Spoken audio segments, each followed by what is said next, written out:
अस्सलामुअलैकुम, आप देख रहे हैं डॉन न्यूज। मैं हुनाइला अस्कर। हेडलाइंस आपने जानी, अभी आपको अपडेट करें। मौसमी बहरान और श्रीलंका में नाफिज इमरजेंसी के दरमियान श्रीलंका के वजीर आजम महिंदा राजापाक्सा से मुस्ताफी हो गए हैं।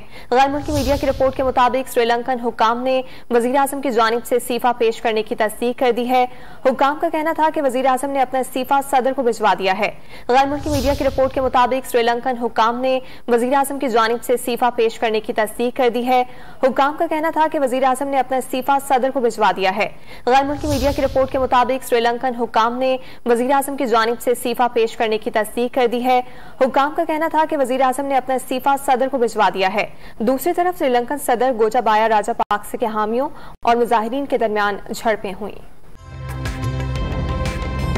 ताज़ा तरीन वीडियोस के लिए हमारा YouTube चैनल सब्सक्राइब करके बेल आइकन प्रेस करिए ताकि आपको मिले हर अपडेट सबसे पहले।